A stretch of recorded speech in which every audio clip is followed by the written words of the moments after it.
Let's see. Okay, there we go. I think that'll do it. All right, so skip ahead a little bit to 115, and if you don't have this copy of the book, it's maybe the 4th page into Act 4. There are a couple things you want to jot down before we even get started. So have a pen out so you can make some notes maybe in the margin, okay? You need to know that Act 4 takes place 3 months after the end of Act 3. So at the end of Act 3, John Proctor has admitted to being a lecher. What's another word for lecher?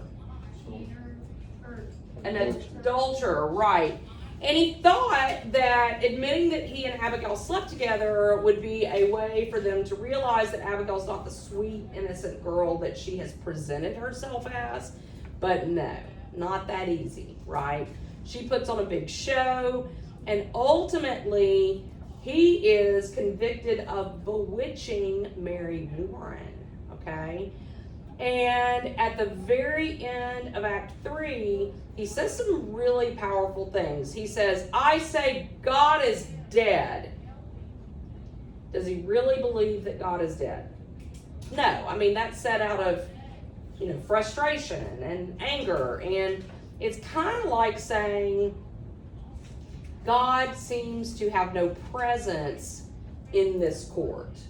Because what's happening is the innocent folks are being punished and the guilty folks are being raised up. In fact, he says you are bringing down heaven and raising up a whore. It's pretty powerful, okay?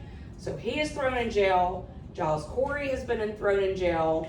And on the morning that Act 4 begins, 3 months later, there are 7 people who are supposed to die. At sunrise, they're going to hang 7 people who have maintained their innocence. Okay? Now here's the problem. Might want to jot this down too. The judges, Danforth, who is the highest authority, and Hawthorne, who is a bad guy. Hawthorne's like the hanging judge of the witch trials, right? They know that people in the town are starting to question what they've decided. And if they go and hang these people on this particular day, someone like Rebecca Nurse. Who's Rebecca Nurse? Yeah, she's the sweet grandmother that everybody adores, right, except the Putnams. If they hang her, or if they put her on the gibbet, the scaffold to hang, and she quote unquote, strikes up a prayer to heaven, then it's gonna bear a lot of weight in the community. So they desperately need one of these 7 to confess to witchcraft, because that would show that everything they decided in the court, even killing the 12 people that have been hanged up to this point, that's going to determine that, or show that that has been righteous. That was the right decision. If they hang these people who are now very well respected, see, everybody who's hanged up to this point have been people who are disliked or mistrusted in some way. But if these new people hang, they know that there's a good chance that the town's going to rebel. Okay? Got that? That's key. All right, I'll read for Danforth because he's mean and I like that part. John, I want you to read for Hawthorne. You have to read really loudly, okay? Emery, I want you to read for Elizabeth. Aaliyah, I want you to read for Mary Warren, okay? Got it? And let's see, Emily, I want you to read for Paris. Craig, I want you to read for Reverend Hale. Got it? All right, let's see. Gracie, you are Herrick. And not only Herrick, but I want you to also be Cheever. Okay? And then I know I'm missing somebody. Let me think. Proctor, Elizabeth, Danforth. Oh, okay. Morgan, you're gonna be Rebecca. And is that it? I know I'm missing someone. Well, I might be missing someone, but we can come back and we can pick them up later, okay? And if you don't have a part, you're probably gonna get one because I feel like I have forgotten somebody. All right. Hopefully you are on 115. If you have a different book, skim to where Hawthorne says, "Let you question hail excellency." All right. This also reminds me of something that you want to jot down. In the 3 months since Proctor was thrown into jail, if you recall, at the end of Act 2, Hale, who's the authority on witches, I mean, he came in thinking he was doing God's work, but somehow has changed his mind. He has decided that these folks that are now condemned for witchcraft are actually innocent. So he went with the husbands to try to shut down the court earlier. At the end of Act 3, remind yourself of this, jot it down. Hale has left the court. He says, "I quit this court." And he has been away. But on the morning that these good people are going to hang, he has returned. Okay? And Hawthorne wants to know why he's returned. So Hawthorne, pick up with "Let you question Hale." Do you guys see that? Okay, go ahead. "Let you question Hale, excellency. I should not be surprised. We have been preaching in Andover lately." Good. Circle Andover. Make a note to yourself. Mitchell, don't sleep on me now. Okay? In fact, I don't think you need your phone. Put your phone up. Don't want it to be a distraction. You got a pen? Get a pen out. Circle Andover. Andover is a town close by. You want to jot this down. Andover is a town close by where they threw out the witch court. They thought they had witches, but the town people said, "Yeah, no." It's about 4 pages into Act 4. Okay? They threw them out. They said, "Yeah, no witches here. Nothing to see here." And they basically rebelled. And Danforth and Hawthorne are worried that that may lead to rebellion in Salem as well. Okay, so let's see. Danforth says, "We'll come to that. Speak nothing of Andover." And then Paris is praying with the prisoners as well, and he says, "That's strange." Hawthorne? "Excellency, I wonder if it would be wise to let Mr. Paris to continuously with the prisoners. I think sometimes the man has a mad look these days." Matt? "I met him yesterday coming out of his house, and I bid him good morning, and he wept and went his way. I think it is not well. The village sees him unsteady." Perhaps he has some sorrow. "I think it be the cows, sir. Cows?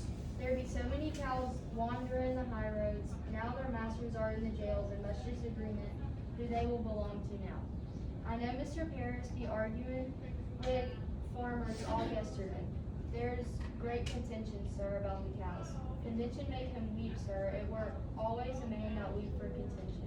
So contention's a good vocabulary word, y'all. It means disagreement. And we get the first glimpse of the fact that there are cows wandering the streets. Y'all, over 100 people at this point are in jail, okay? Whether they confessed to witchcraft or they admitted it, they've been thrown in jail, which leaves crops rotting in the fields, farm animals wandering around, even children whose parents have been jailed are being passed from house to house to house. So make a note and do this in your margin. The town of Salem has fallen into chaos. Okay? All right, Paris. "Oh, good morning, sir. Thank you for coming. I beg your pardon waking you so early. Good morning, Judge Haber." Reverend Hale have no right to enter this court. Excellency, a moment." "Do you leave him alone with the prisoners?" What's his business here? "Excellency, hear me. It is a providence. Reverend Hale has returned to bring Rebecca Nurse to God." He bids her confess. "Hear me. Rebecca have not given me a word this 3 months since she came. Now she sits with them and her sister and Martha Corey and 2 or 3 others and pleads with them, confess their crimes and save their lives. Why? This is indeed a providence. Do they soften? No, not yet, but I thought to summon you, sir, that we might not think on whether it be not wise to. I had thought to put a question, sir, and I hope you will not. Mr. Harris, be plain. What troubles you? There is news, sir, that the court misreckoned with. My niece, sir, I believe she is vanished. Vanished? I had thought to advise you of it earlier this week, but Why? How long is she gone? this be the 3rd night. You see, sir, she told me she would stay a night with Mercy Lewis, and next day, when she does not return, I send to Mr. Lewis to inquire. Mercy told him she would sleep in my house for a And night. they're both gone? They are, sir. I'll send a party for them. Where may they be? Excellency, I think they be aboard a ship. My daughter tells me how she heard them speaking of ships last week, and tonight I discovered my strong box is broken. Wow. Okay, so a couple of things. One, the primary witnesses are Abigail and then her good friend Mercy. Remember, she's the mean one that wants to beat Betty when she first sees her, okay? They're gone. Vanished. Right? And he has reason to believe that they are on a ship headed away from Salem. They've also broken into a strongbox. Y'all, that would be like, like a safe, right? Where you would keep all your belongings that you wanted to protect. So he is a penniless man. And I love the line, Danforth says, you are a brainless man, right? You let your niece rob you. She got away from you. Folks, don't you think that if the primary witnesses have vanished, that would throw doubt on their testimony, and that the reasonable thing to do would be to just dissolve the court? Danforth is so stubborn, though.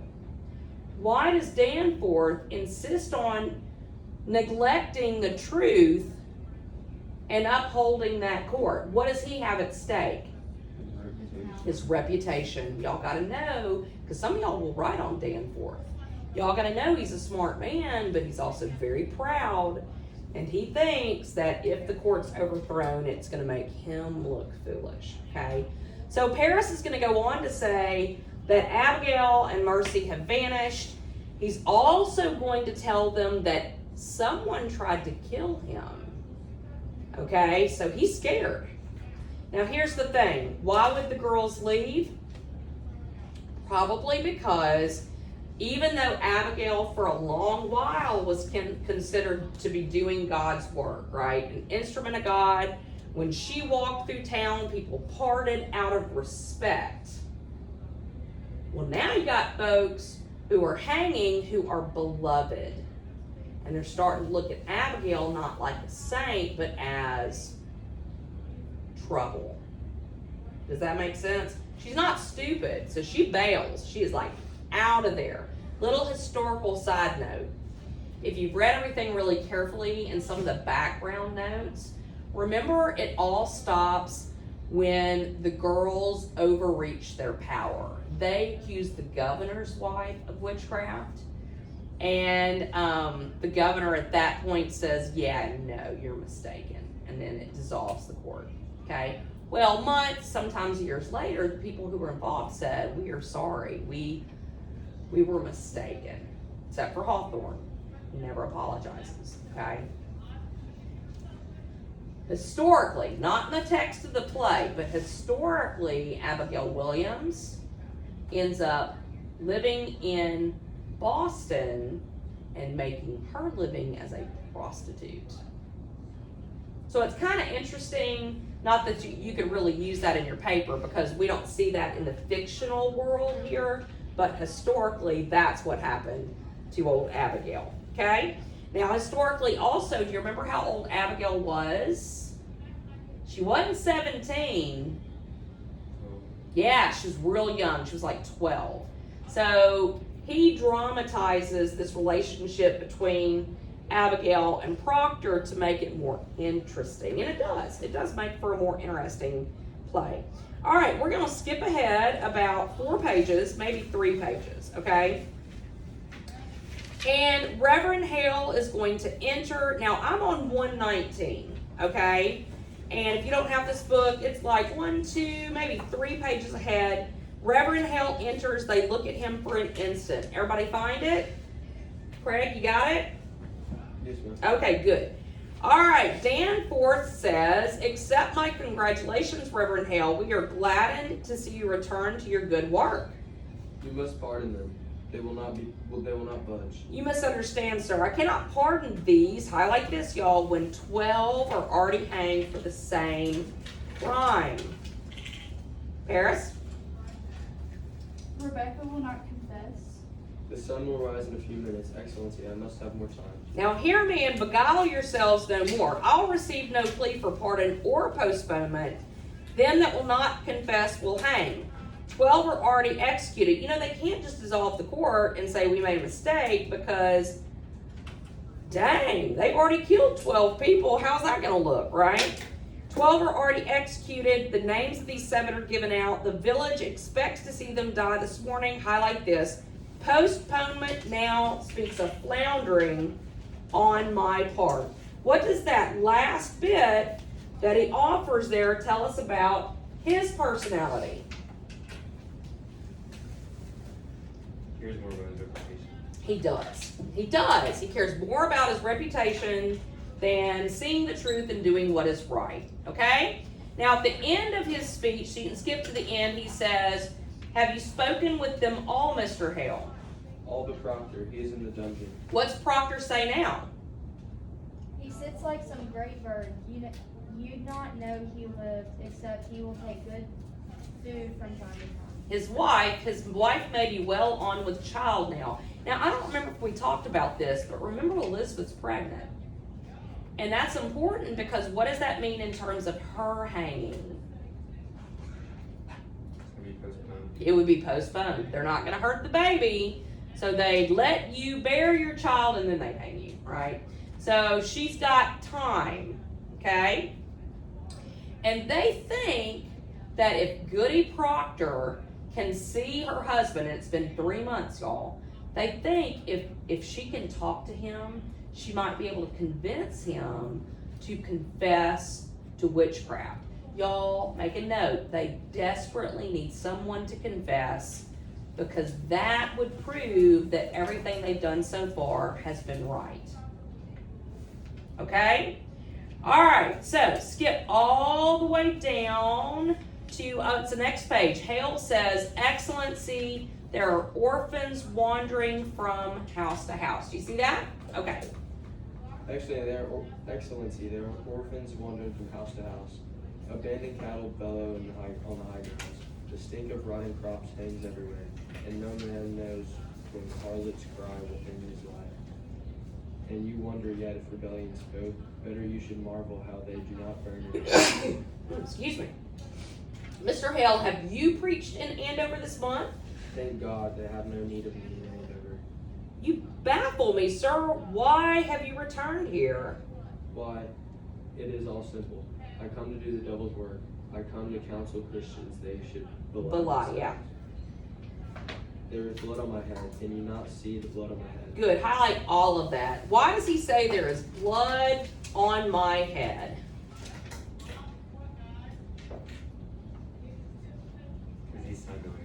Good. Good. Now look, I am really happy that Daniel's answering these questions, but y'all can answer some of these questions too, okay? He's the one that signed the death warrants. He was a part of the court as well before he had this change of heart. Y'all, if you're going to do if you're going to do Reverend Hale, great character to explore, by the way, because he's a dynamic character, which means he has this great change, okay? He feels tremendous guilt over his role in the deaths of these people that he now knows were innocent. It's very complicated though. He's a minister. So a minister is not supposed to tell Christians to lie. Okay? And later he's going to say damnation is doubled on a minister that counsels his people to lie, okay? So he, is struggling. But he knows that they're innocent, and he doesn't want their deaths on his hands too. Okay? All right. Now, to add to the complexity, if they lie and say, yeah, you're right, I'm a witch, it spares their physical life, but does what? It affects their afterlife. Yeah, it could possibly damn their soul. If you don't understand that, you are not going to understand the play. So you got to get that in your head, or write it down, or remind yourself later. If you said I was a witch, it would spare your life, but possibly damn your soul. Okay? All right. Paris says hush, and they bring Elizabeth in. Now, Danforth says, politely, by the way, Goody Proctor, I hope you're hearty. Now, I know I've got a good Elizabeth. Where? Oh, is that you? No? Who's Elizabeth? Okay. I'm yet 6 months before my time. Pray, be at your ease. We come not for your life. Mr. Hale, will you speak with the woman? Goody Proctor, your husband is marked to hang this morning. I've heard it. You know, do you not, that I have no contention with the court. I come of my own, Goody Proctor. I would save your husband's life, for he is taken. I count myself his murderer. Do you understand me? What do you want from me? Goody Proctor, I have gone this 3 months like our Lord in the wilderness. I have sought a Christian way, for damnations doubled on a minister who counsels men to lie. Good. Highlight that. Just in case you choose to write about Reverend Hale, he's a great character to write on. Not a lot of people do. Hawthorne. I think that's you, John, huh? Yes, ma'am. It is no lie. You cannot speak of lies. It is a lie. They are innocent. I'll hear no more of that. Now look at Danforth. He is just refusing to see the truth. Hale? Let you not mistake your duty as I mistook my own. I came into the village like a Bridegroom. bridegroom to his beloved, bearing gifts of higher religion, the very crowns of holy law I brought. And what I touched with my bright confidence it died. And where I turned the eye of my great faith, blood flowed up. Beware, Goody Proctor, cleave to no faith, when faith brings blood. It is mistaken law that leads you to sacrifice. Life, woman, life is God. Life is God's most precious gift. No principle, however glorious, may justify the taking of it. I beg you, woman, prevail upon your husband to confess. Let him give his lie. Quail not before God's judgment in this, for it may well be God damns a liar less than he that throws his life away for pride. Will you plead with him? I cannot think he will listen to another. I think that'd be the devil's argument. Okay, so Elizabeth doesn't really she's like, I can't really argue with you. You know much more about your scripture than I do. But a couple of things you want to highlight. First of all, if you're considering Hale at all, then highlight the whole dang passage, okay? But everybody needs this. Life is God's most precious gift, okay? And then towards the bottom, he says, it may be that God will damn a liar less than he that throws his life away for pride. So he knows Proctor well enough to know that Proctor has not confessed, maybe in some part due to his pride, right? I mean, he doesn't like these men who are asking him to confess. And so in a way, some of it's him being stubborn and kind of holding out on them, not wanting to give them what they want to hear. Okay? But he makes a good point. He says, look, there are varying degrees of sin. And it may be that if you lie to spare your life, God would forgive you because life is his most precious gift. Okay? And Elizabeth's like, I don't really know that. That sounds wrong to me. Anyway, all right. So we are going to skip down to where Danforth says, Goody Proctor, you are not summoned here for disputation. Be there no wifely tenderness within you. He will die with the sunrise, your husband. Do you understand it? What say you? Will you contend with him? Now she, to her credit, and if you're writing about Elizabeth, this would be a good thing to mark. She's so strong. She stands up to these powerful men. Like, they're asking her to speak. Tell us if you will ask him to confess. And she just stands still, unspeaking. And he says, "Are you stoned? I tell you true, had I no other proof of your unnatural life, your dry eyes now would be sufficient evidence that you delivered your soul up to hell. A very ape would weep at such calamity. Have the devil dried up any tear of pity in you? Take her out. It profit nothing that she should speak to him." And finally, very quietly, she says, Let me speak with him, Excellency. You'll strive with him? "Will you plead for his confession or will you not?" I promise nothing. Let me speak with him. I love it because she's like, I'm not making any promises. But she does want to see him. Y'all, it's been 3 months at least since they've seen each other, okay? And he's been chained, so he is not going to look like himself, okay? And then she, of course, has been in prison too, right? So skip ahead. Actually, I want y'all at the bottom of 123, look for the italics. I want you to highlight this. Alone, Proctor walks to her, halts. Does everybody see that? Mark that, because remember, in a play, you can also, quote from the background, and I think this is important too. Mitchell, you found, aren't you in my book? Oh, okay, so it's look for the italics where it says alone. Proctor walks to her and halts. Highlight this. It is as though they stood in a spinning world. It is beyond sorrow and above it.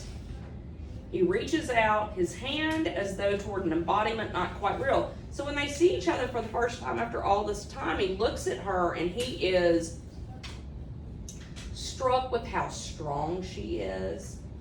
And they hold hands and they sit down. He tells her that she's a marvel, which means you are incredible. Contrast that to how they first were together when we saw them in their house in Act 2. Remember in Act 2 when she's trying to get him to go and tell the court what really happened with the, Abigail, what is going on in their marriage? There's like tension. Tension. Doubts him with Doubt. everything that happened. Mistrust, right? He kisses her and he's disappointed. I mean, it's cold. That has gone. They've had 3 months to think about their relationship, think about each other, think about also some of their own flaws, okay? All right, start with Proctor the child. Now, where's my Proctor? I know I gave Proctor to someone. Ooh, I did not. Daniel, did you get a part? Yep, you are Proctor, okay? The child? It grows. There is no word of the boys. They're well. Rebecca Samuel keeps it. You have not seen. I'm not. You are a worm. Yeah, highlight Marvel and put a little note to the side. He means you are so strong. You're amazing, right? Elizabeth. You have been tortured? I've known for my life now. I know it. None have yet confessed.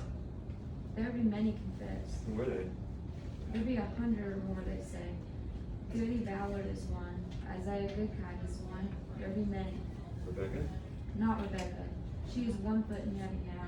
Naught may hurt her more. And Giles? You have not heard of it? I hear nothing, where I am kept. Giles is dead. When were we hanged? He were not hanged. He would not answer aye or nay to his indictment. Indictment. That. For if he denied the charge, they'd hang him surely and auction out his property. So he stand mute and died Christian under the law. And so his sons will have his farm. It is the law, for he could not be condemned a wizard without he answer the indictment, aye or nay.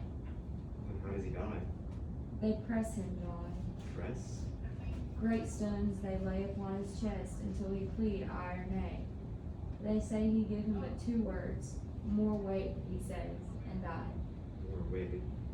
Aye, it were a fearsome man, that was Corey. Okay, so you may want to highlight some of this. Jaws Corey's not really one of the ones that I have offered you as a character to analyze, but y'all need to understand, at the very beginning when I introduced this to y'all, we said that there were 19 people hanged and one person pressed to death, and then they executed a dog. Okay? So Jaws Corey, who is in his 80s, he's that cantankerous old man. Kind of reminds me of my own father because he just says whatever's on his mind, as embarrassing as sometimes it may be. Jaws Corey knows the law inside and out. And he knows that if he refuses to answer their questions, they cannot condemn him as a witch. And so in order to get a straight answer out of him, they torture him. They lay him out on something flat. They put planks over him, and they take heavy stones and one by one stack them on the planks that are, of course, covering him. So one by one, they crush him with stone, and they continue to question him. But the only thing he utters, and y'all, this is historically accurate, this man actually was pressed to death and did say what? More weight. Why? What does that say? More weight. Like he just like, I don't care. He's like, I'm gonna save my life. Yeah, it's kind of like a screw you, what else you got? Okay? This man is in his 80s. He is not going to lose the inheritance for his family. So he allows himself to be tortured to his death and really becomes kind of like a martyr. Okay? True story. That happened. And if you watch the movie, you get to see it portrayed. Okay? All right. So, let's see. Carry on, and I'll pick up with you. Go ahead. I've been thinking I'm confessing, Elizabeth. What say you if I give him that? I cannot judge you, John. What would you have me do? As you will, I would have it.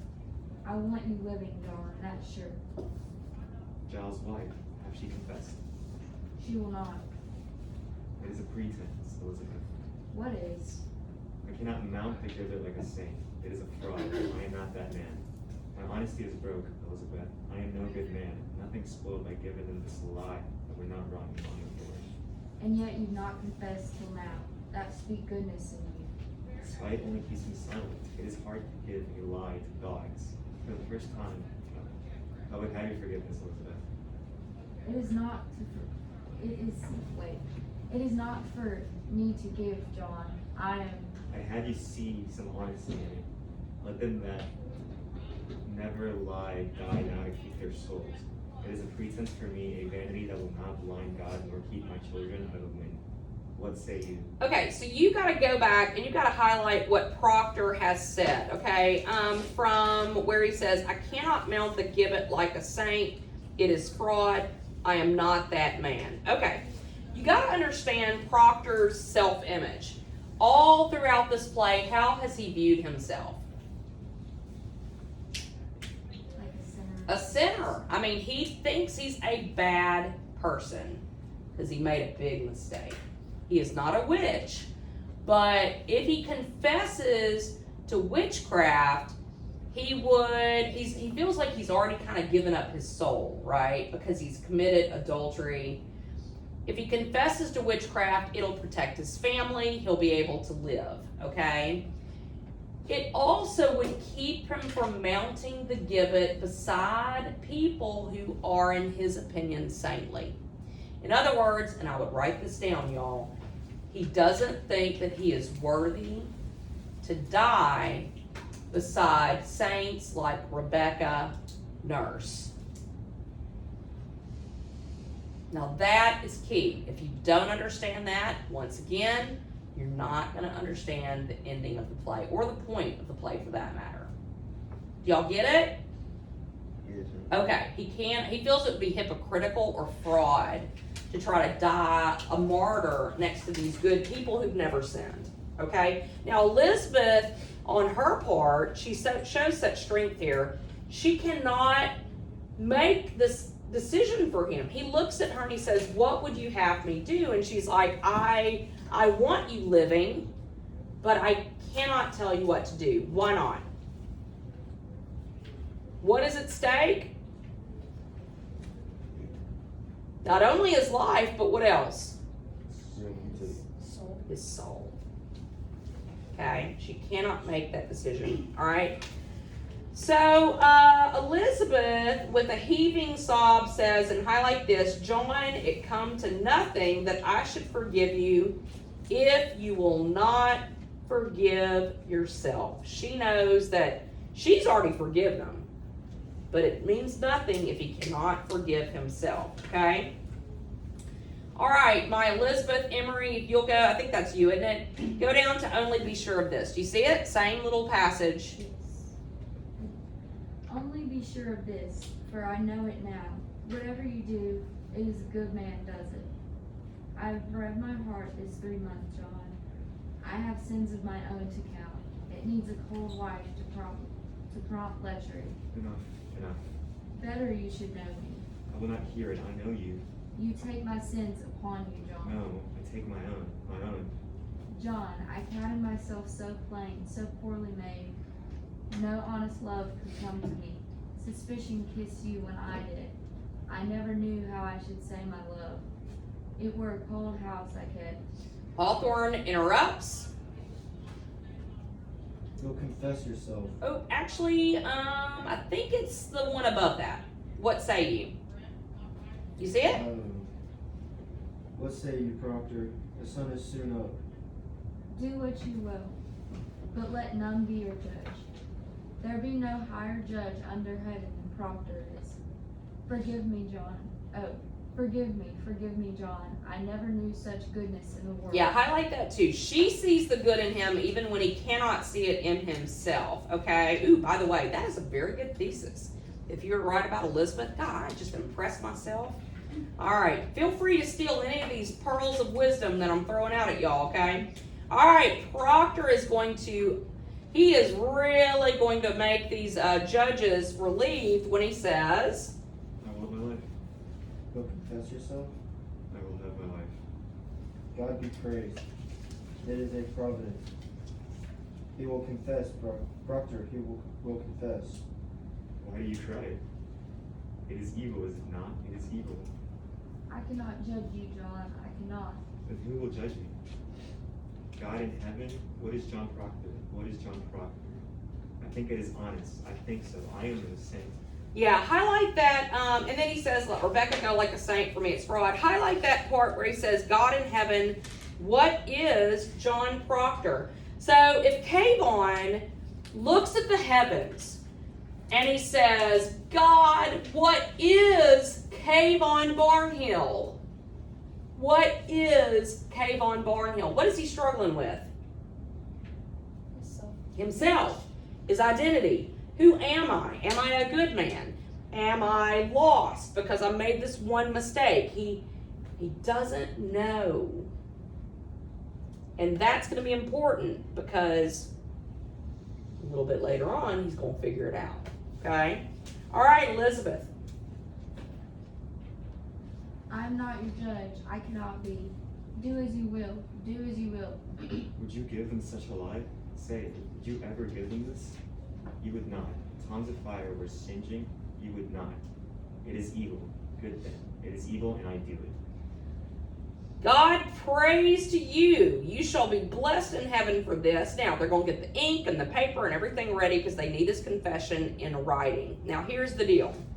We're going to skip a little ahead, save time, but Proctor doesn't want his name written on the paper. He's like, you've heard me confess.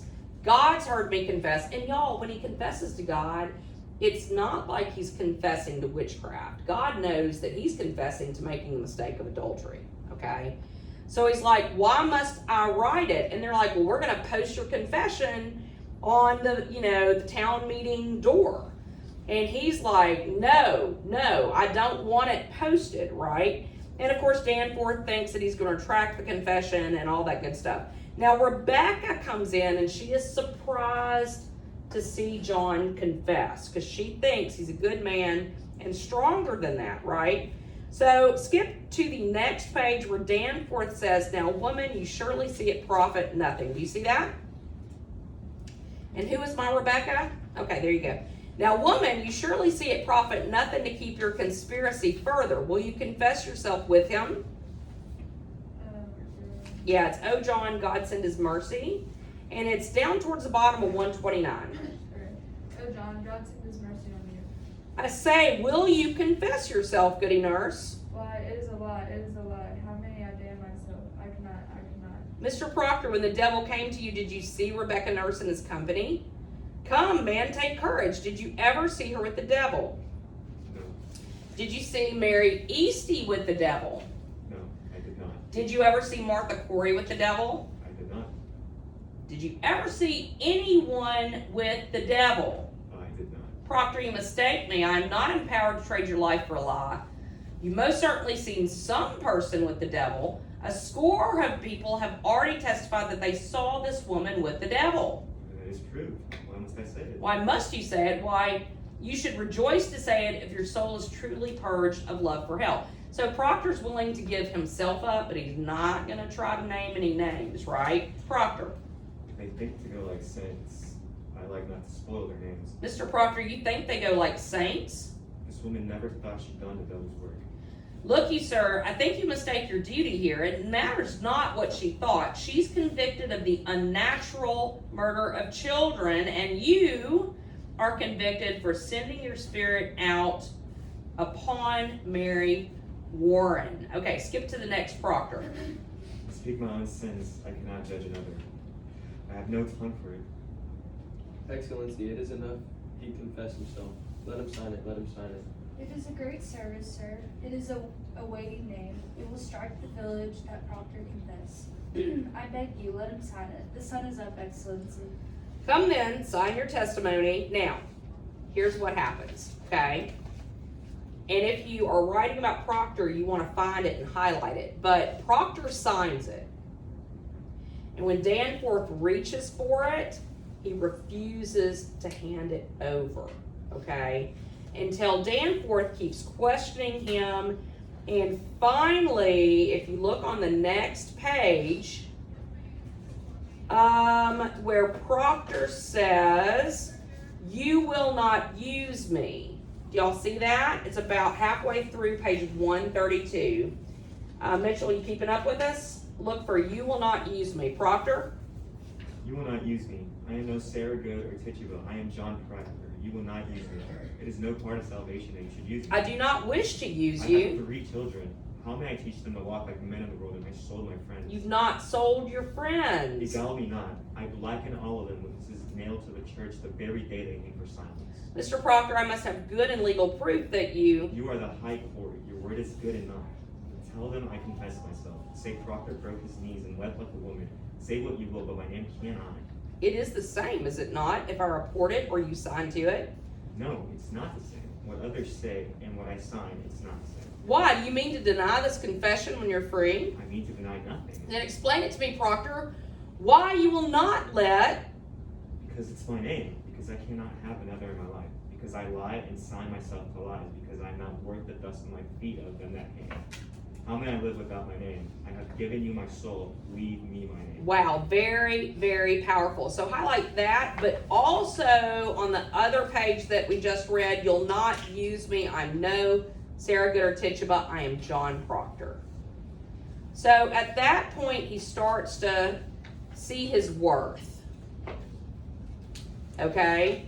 And he's like, I want my name. I want my honor. You know, a name is not just a name, right? It represents who you are as a human being, your honor, your character. So his pride is at play here. Is this document a lie?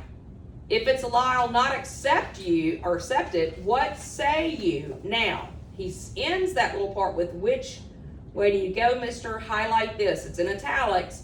Breast heaving, eye staring, Proctor tears the paper, crumples it, He is weeping in fury, but standing erect. So he stands tall, tears the confession, which basically forfeits his life. Okay? In that moment, what has he been able to do? For your soul.